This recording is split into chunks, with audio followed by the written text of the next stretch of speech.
Hi Tamanna. Hi, I am Tamanna and I'm 27 years old and I am from Jabalpur, Madhya Pradesh. और अभी आपको लग रहा होगा कि मैं नागिन बनी हूँ, पर मैं नागिन में नहीं कास्ट हुई हूँ। मैं एक कैरेक्टर कर रही हूँ वर्टिकल सीरीज में, जिसमें मेरा नाम विशाखा है। तो आप लोगों को लग रहा होगा कि वाओ, ये तो एक्टर बन गई है। हाँ, एक्टर बन गई हूँ, पर बनने तो स्टार आई थी ना।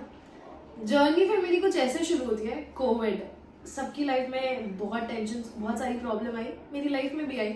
और मेरी लाइफ में कोविड ने एक चीज बहुत अच्छी की, पता है क्या?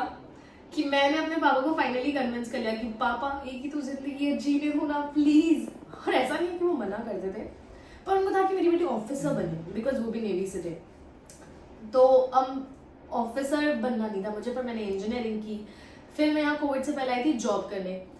तब सबसे इंटरेस्टिंग बात, क्योंकि क्रेज तो हमेशा से था एक्टर बनने का, और मुंबई आने नहीं मिल रहा था। भगवान की कृपा थी, टच वुड, कि मेरे को जॉब मुंबई में मिली।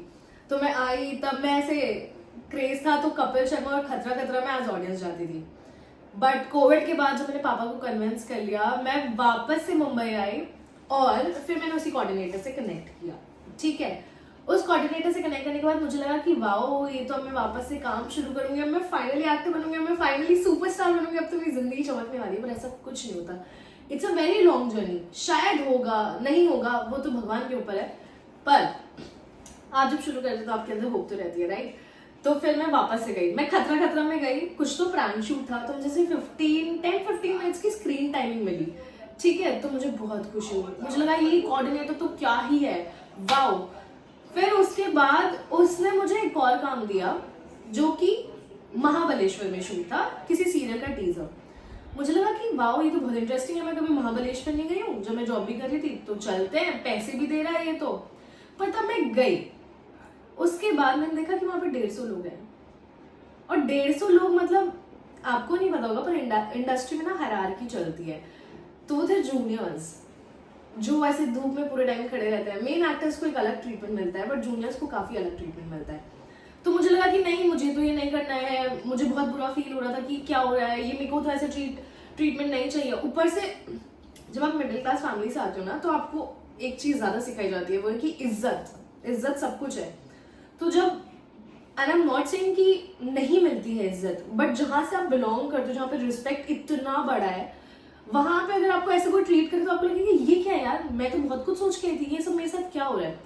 पर मेरी लड़ाई हुई, उन्होंने टीजर 30 सेकंड की टीजर में भी मुझे 3 सेकंड दिए। मतलब मैं हर जगह स्क्रीन टाइमिंग तो नोट कर ही रही थी, पॉजिटिविटी में ढूंढ लेती थी ऑप्शन क्या था। पर फिर मुझे लगा मुझे ये नहीं करना है। पर वहां पे मुझे एक लड़की मिली, उससे मैंने पूछा मुझे यार बैकग्राउंड डांसिंग करनी है। क्यों? क्योंकि हमने देखा है कि शाहिद कपूर, सुशांत सिंह राजपूत सब हीरो बन गए, राइट? तो मैंने उनको बोला कि अब ना मुझे ना बैकग्राउंड डांसिंग करनी है, तो तुम मुझे कुछ कॉन्टैक्ट दे सकती हो क्या? और उसने मुझे एक नंबर दिया। वहां पे मैंने ऑडिशन दिया और वहां पे मेरा हो गया। और वो किसी फिल्म के लिए था, जहां पे बैकग्राउंड डांसिंग ऑडिशन था। वो मुंबई से 6 लड़कियां लेकर जा रहे थे लखनऊ।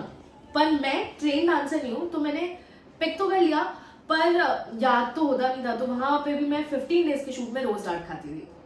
फिर मैंने 6 महीने बैकग्राउंड डांसिंग करी, नॉर्मल लोगों के आसपास नहीं। करण जौहर बाजू में घूम रहा है, शशांक खेतान, धर्मा प्रोडक्शन, रेमो डेसूजा, राहुल शेट्टी, एवरीवन। मैंने सारे एक्टर्स को देखा, सारे एक्टर्स को लिटरली। फिर अचानक से एक दिन एक एड में डांसर्स को कास्ट करते हैं, 4 लड़कियों को और 4 लड़कों को, जिसमें रहता है सलमान खान। उस दिन मैंने सलमान खान को देखा अपनी नजरों के सामने, और उस दिन मुझे लगा कि वाह, मुझे तो ये करना था, ये बनने आई हूँ मैं, ये मैं क्या कर रही हूँ, मैं पीछे कैसे नाच सकती हूँ किसी के। और मुझे समझने बोला था कि सलमान से बात मत करना, बात मत करना, बात मत करना। बट अब हम आते हैं ऐसी जगह से जहां पे हम कैसे नहीं बात करेंगे तो चलेगा। इतने बड़े, मतलब इतना बड़ा इंसान, और मैं इतनी फैन, और उनका ऑरा, ओ माय गॉड। मैं गई उनके पास और मैंने उनको कहा, Sir, everybody said not to talk to you, but I cannot control myself. Can I say something? And he said, yes, baby, in a very nice way. तो मैंने उनको बोला, पहले मैंने आपको पर्दों पे देखा है, फिर मैंने आपको टीवी पे देखा है, फिर ख्वाबों में देखा है, आज मैं हकीकत में देख रहा हूँ। ऐसा लग रहा है कुछ जर्नी तो मैंने तय कर ली है।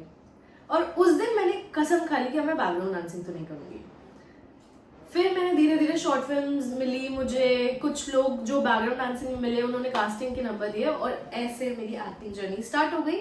और अब मैं अपने मॉम डैड से तो पहले से काफ़ी पैसे नहीं ले रही हूँ, मतलब कभी कभी ऐसा होता है कि मोमेंट में नहीं रहते, but throughout by God's grace life चल रही है एज एन एक्टर, एंड अगर भगवान जी और लोगों की दुआएं मिली तो शायद सुपरस्टार भी बन जाऊँ. Great story Tamanna, thank you so much. Thank you.